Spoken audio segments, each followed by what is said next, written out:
Hello everyone, Phantom from ByteDance. The Reference2Video AI released the 14 billionth parameter size model. Previously, we talked about the 1.3 billion size models that were released last month. Just by May 27th, they released the 14B models. This is based on WAN 2.1 as the base model. When we checked the updates for WAN 2.1, we saw the base 14B was released 2 weeks ago, along with the fine-tuned models from ByteDance, the Phantom, which use WAN 2.1 as the base and fine-tune it for more character or subject look-alike referencing. By using their models, we can get more accuracy in our reference images for generating videos for our subjects or characters. Basically, once the base 14B was released, that's why their timeline is just behind it, to release the Phantom 14B right after. Then, companies put people on it and train on the Phantom for 14 billion, which is what we're seeing now. But with more accurate referencing for videos, we can achieve better reference-based video generation in AI videos. So today we're going to test it out and see how we can use it in ComfyUI too. The thing is, previously with Phantom in 1.3, it was generating pretty slow, like over 5 minutes for 81 frames. Since we now have the CausVid 14B LoRA models, we can improve the generation speed significantly while maintaining the quality of the Phantom, which has been fine-tuned for more accurate subject referencing. Of course, when I tested these models working with the CausVid LoRA models, it looked like there were some losses in the reference styles compared to when I didn't use CausVid LoRA to generate. But when I did use CausVid LoRA, obviously it shortened the generation time within 3 minutes, and I was able to generate the 81 frames without any problem. Without using CausVid in the WAN video wrapper here, and without connecting the LoRA, it would take about 9 minutes to create an 81 frame video, including 2 subjects or 2 references attached as images. So here, we're going to try that out. First, we have to download our model, which you can find in the WAN video wrapper Hugging Face repo. It's listed here for both the 14B FP16 versions and the FP8 versions. You can see the file size is way larger compared to the 1.3 billion we tested previously.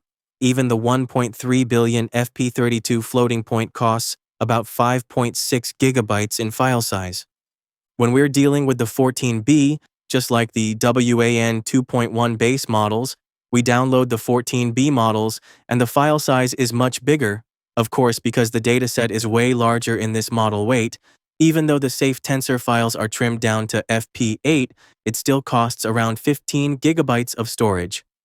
So either one works, 16B obviously, or 14B FP16, which is going to be way higher quality than the 1.3B FP16 if you compare the build and parameter size.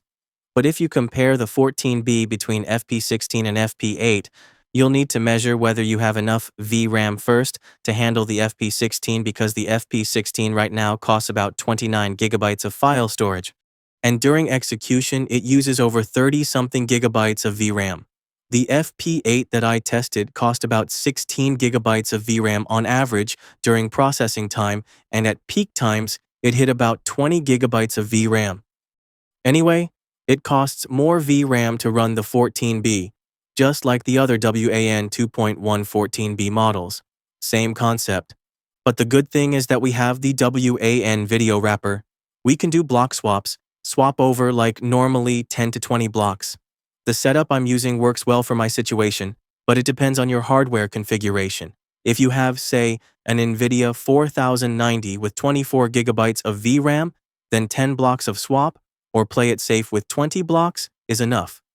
Then CausVid. If you connect this, of course, you'll lower your sampling steps between 8 to 12. That will be the ideal range of sampling steps for doing video generation with the CausVid LoRA model. I'm currently using step 10, and you can try using FlowMatch CausVid if you're using the CausVid LoRA models.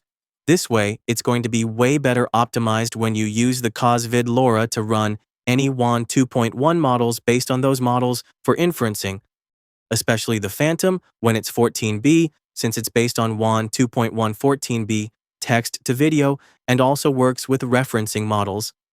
This overview of the workflow is the example workflow for the WAN video wrapper to run Phantom 14B, as well as 1.3B.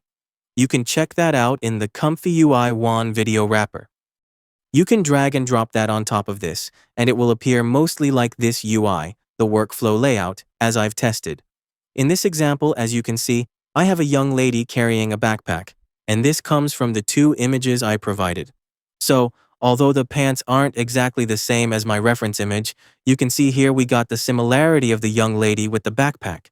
The backpack style is black with an orange zipper pull, and that matches what I have in the reference image. So, especially with the Phantom models, even in 1.3B, it's really specialized in replicating things like handbags, backpacks, shoes, or t-shirts, turning those subject styles into video. That's where I see these models shine after understanding their fine-tuning method and how they're used to fine-tune this model outcome. And then, this example is two singers. Although the singer's dress is influenced by the blue-colored dress of the other singer, where we see both outfits share a similar color, you can see that the character faces are referenced by the input images. Both characters can be identified as having two different faces, putting the subjects into the video. Here's another video I tried after downloading the model. You can see it's very obvious that something is able to replicate, but something else isn't fully able to reference from my image. Well, because at that time I was setting something different, I wanted to try another scheduler method, but most likely it can replicate the subjects, which is the red dress lady who's able to do that. And then, here's another example where I have two warriors walking on the street.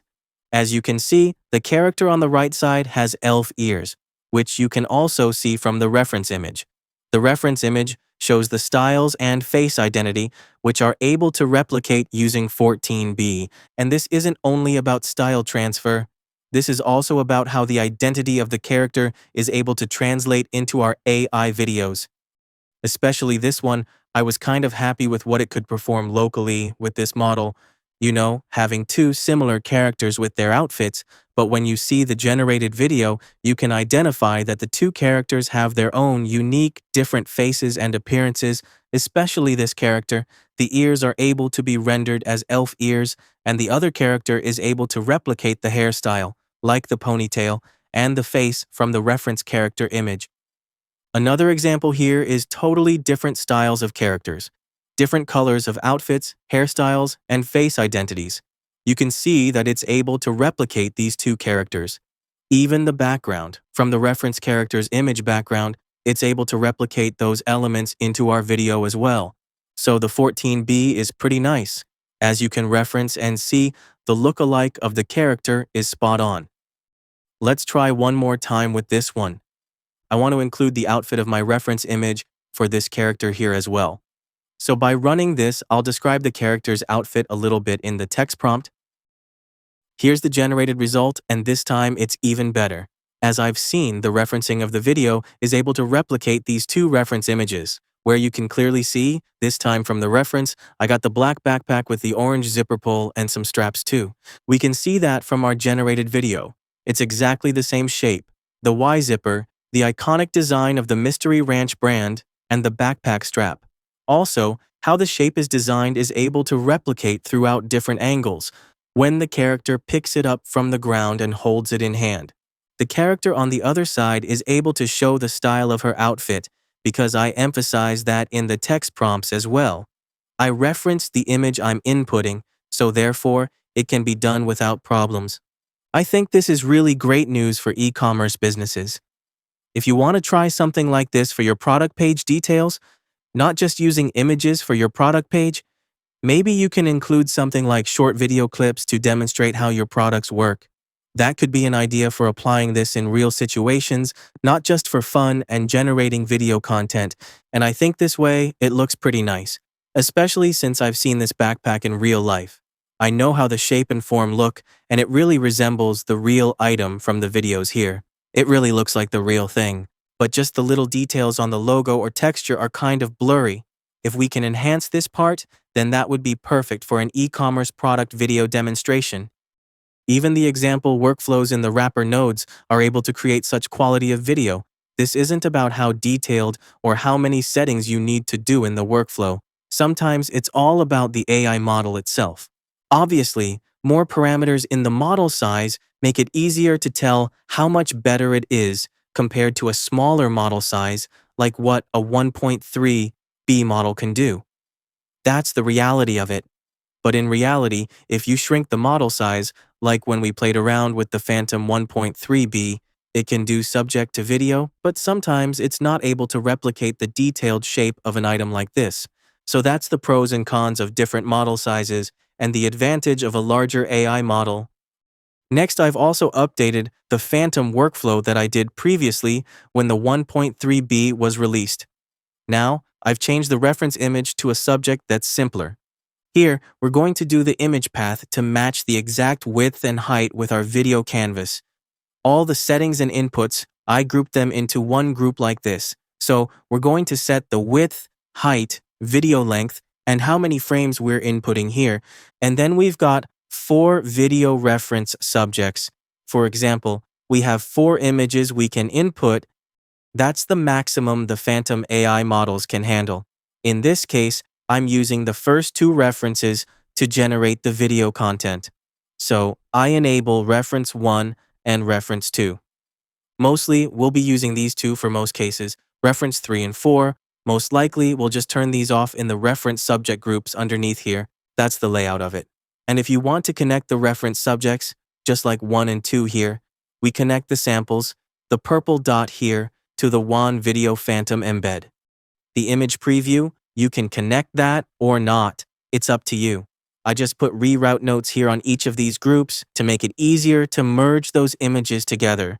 If you have 4 references, then you put the input counter to 4, and you'll have 4 image inputs here for your reference preview. This is just the layout for human readability and understanding. You don't really need that for the AI to do the generation. The sample latent is the main important thing for the AI to process, so we can go back to the upper layout of this workflow. As you can see, I'm currently using the scheduler flow match CausVid because I've connected CausVid to test it out and run it with low sampling steps to cut down on generation times. Each time we use it, it takes about 10 minutes to generate here using Phantom in ComfyUI. So if we're using CausVid LoRA, go to the model loader group here. As you can see, I've got the CausVid 14B LoRA models connected. With this, the average time is about 2 or 3 minutes. It depends on how strong your GPU is. Of course, we can't have a one-size-fits-all answer for everyone. You'll have to test it out yourself. Within the range of frame numbers 81 to 129, we can generate in 2 to 3 minutes sometimes. If you set high resolutions, it might take 5 or 6 minutes. If you're using CausVid with sampling steps between 8 to 12 and the other basic settings are the same as WAN 2.1 for the VAE and text encoder, you don't need to change much. You can check out those settings if you're new to WAN 2.1 in ComfyUI. I've got previous videos talking about that, and I've included the video output here where you can see the generated videos, actual videos, and demos combining 2 subjects' references together in one canvas for the output video. Of course, you can also add more stuff after generating the video, like doing video upscaling. Recently, I've been liking a very simple video upscale node. It's faster than using a diffusion-based upscaling method. Using this video upscaling with models is very similar to the ComfyUI upscaler when we use the image upscale nodes here, which come by default with ComfyUI. The video upscale nodes here are really similar.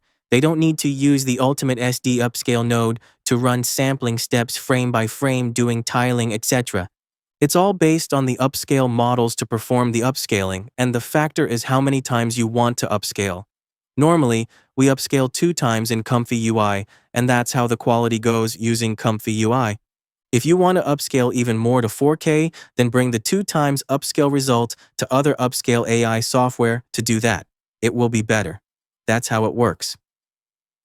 I really like the 14B models, just like the WAN 2.1 14B, and also the VACE 14B models. They're doing really well, so you can expect this fine-tuned model to work well too. As you can see, we've got the princess holding the magical box, and then a bunch of zombies are chasing her like this. It's pretty funny to play around with something like that, crossing over different styles of characters into one scene. So, check it out. the ByteDance Phantom 14B release, and I'll see you guys in the next one. Have a nice day. See ya.